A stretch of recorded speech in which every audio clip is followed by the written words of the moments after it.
Hello everyone. So NBEMS has finally announced the revised date for NEET-PG 2024, and according to their notice on the 5th of July, the exam is going to be held on the 11th of August 2024. So after postponing the exam once, then preponing it, and then postponing it again, they have finally come up with a date. That's a really great thing for all the NEET-PG aspirants because now you have a date and something to plan to.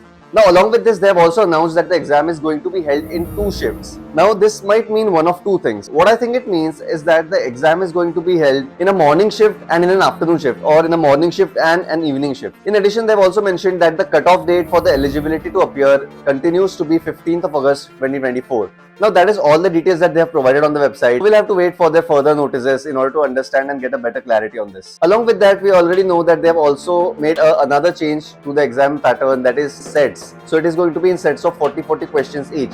But it doesn't matter what the pattern is, it doesn't matter what the date is. One thing that remains the same is the syllabus and the strategy that you need to follow. So let us come up to what strategy you can follow to get the best results out of this exam. So the first thing that I'd like to tell you here is to adopt a proper mindset. This whole postponement scenario is extremely frustrating, and NBMS coming with very last minute notices is also very frustrating. But you've got to do what is in your control, is to study, to keep up the momentum and to study with a proper strategy. How I see it is that if you have a problem, then you can do one of 2 things. Either solve it or get over it. In this case, you can't really solve this problem. What NBMS does is all beyond our control. So we can do what is in our control, that is study. In fact, I think that you can also consider this postponement as an opportunity, as a boon. The new exam date from today is roughly around 35 days. Whatever level of preparation that you had till 22nd June, you now have an opportunity, you have an extra 35 days to brush up that preparation and to make it even better by the time the 11th August exam comes. Now, if you still haven't gotten back to studying, I'd say that it's now high time to get back to studying, to get back in the momentum. Now let's come over to what strategy to follow. Now I can also give a very specific strategy of how many days to give what subjects, what to do first, what to do last. But I really don't believe in all of that. I believe that everyone's preparation is extremely personalized. All of you might be in different stages of preparation even though you are sailing in the same boat. Some of you all might be strong in the major subjects but weak in the shorter subjects, while others of you might be very strong in your short subjects but some of your major subjects might be lacking. So really the strategy that you need to make, you have to make it by yourself. What I can tell you is the basic principles over which you have to build your strategy. And the basic principle to be followed in this time is that you should aim to finish your reading and your question solving by the 31st of July. And then these last 10 days before the exam, you should spend only revising and solving PYQs. That is the broad and the basic framework that you should be following. As to what you should do specifically in this period, whether you should read your theory or your main notes or your short notes, through Qbanks, custom modules or PYQs, I'll give you a tip to figure out how to do it. So the first thing that you can do in this period is give a fresh GT. This GT can act as your new baseline GT. So after the exam postponement, this is the first grand test that you're giving. Now give this grand test and then look at what your weakest 5 subjects are. And those are the subjects that you start with. Next question is whether you should read your main notes or your concise notes or short notes. Here I would suggest that since you have a very limited amount of time left, you should read mainly your short notes or your concise notes. And you should do a selective reading of your main notes. Let me explain what I mean by that. Suppose you're reading Obs and Gynae and you read prolapse from your short notes and that subject is strong, you get questions right. All cool. Then you move over to infertility and even that is a strong subject. Reading from the short notes is sufficient. That's all good. But suppose you come to the topic of abnormal uterine bleeding and reading the short notes is not quite doing the thing for you. You're not completely understanding and getting a feel of the topic. In this case, what you can do is you can refer to the main notes for just this very topic only. So this way, you keep on reading your topics from the short notes and whatever is weak, you refer the main notes for only that. And then for these weak points, you can additionally solve a custom module only incorporating that particular topic.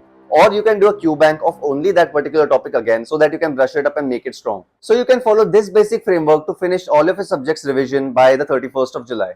Now, I won't give you a specific timing as to how many days to allocate to what subject, whether you should allocate 3 days to OBGY, then one day each to the short subjects. That all depends on you. If you think that you need 4 days to do OBGY completely and properly, it's all fine. But then that means that you should also readjust your timing in the other subjects. If you're increasing your time or a day allotted to one subject, then you have to cover it up in some other subject. For that, first you need to have a hold of what subjects are your strongest and what are your weakest. And for that, as I told you, just give a grand test and figure it out. Now in this period, mainly the questions that you should solve is the PYQ based questions. So either solve the PYQ modules in whatever question app that you are solving, or you can do custom modules selecting the hashtag of only PYQs. So this combination of reading your concise notes along with selective reading of your main notes and solving questions mainly focusing on the PYQs. This is the formula that you need to follow. You can make subtle changes to this formula as per your personal situation. I had also put up a community post on my channel asking y'all if you have any doubts regarding the preparation, and so I'm now going to answer some of them. Reeth2304 has asked a few questions. Should we again do the PYQ modules or should do custom modules? What should be the frequency of giving GTs, and should we focus on only doing our weak topics or should we do a complete revision of the subject as a whole? Should do more tests or read theory more? Now I've answered some of these questions already. In terms of test versus theory, you have to do both of them. You have to read the theory quickly and mainly focus on doing questions. Now you should definitely not compromise on the questions at all. If you have already finished the subject-wise tests, then you can review those subject-wise tests. If you have not, then you can finish up the subject-wise tests that are left. Again, this 1 month period is an opportunity for you to finish up whatever was pending. Other than that, you can do your custom modules with mainly selecting the hashtag of PYQs. Or you can review your PYQ modules. Mansi9235 has asked, please tell which Marrow GTs of last year were closer to the exam difficulty level. Most of us have already attempted all GTs of this year. So this is a common theme that I'm getting from students that we have already attempted all of the GTs. What should we do next? Should we switch up to a different source? Khushi Yadav here has also asked the same question. A good platform for GT apart from Marrow, as all completed on Marrow. So as to which Marrow GTs of last year were closer to the exam difficulty level, I feel that all of Marrow GTs in general are very closely mimicking the real examination. And from what I've observed, Marrow grant tests are designed in such a way that over time as you give the grant test, all of your topics, all of your subjects get covered and you get a holistic view of the entire syllabus. As to the point of you all having attempted all of the GTs of this year, I think that Marrow is going to come up with 1 or 2 extra GTs also in this period. They're already in the process of making changes. So I think you don't have to worry about that. Talking about the point of a new source for giving grant tests.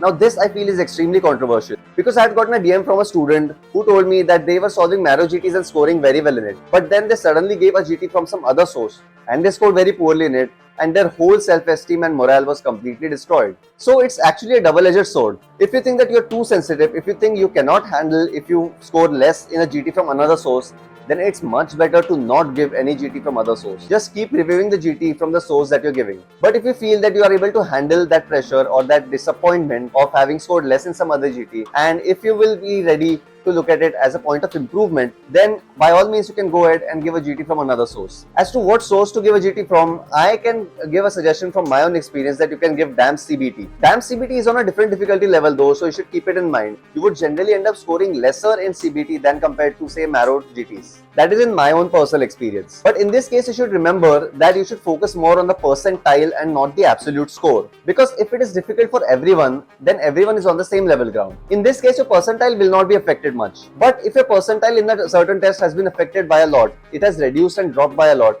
that means that that test was only difficult for you and not for the majority of the people, and you should focus on what is going wrong. So in this period, I think giving 2 or at the most 3 more GTs is going to be sufficient.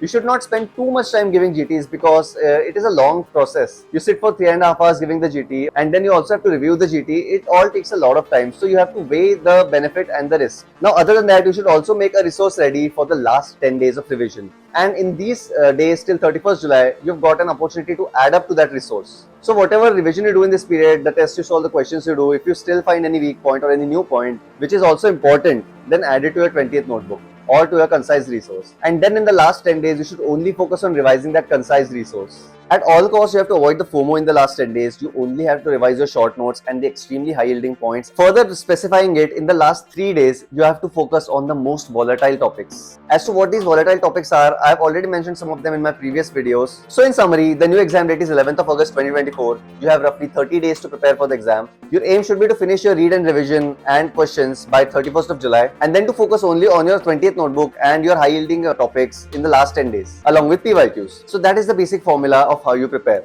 I hope this video solves most of your problems. If still any doubts persist, you can post them in the comment section down below and I'll try to answer as many of them as I can. All of my prayers go out to all of you. Stay strong, keep preparing, and see you soon on the other side. Bye-bye.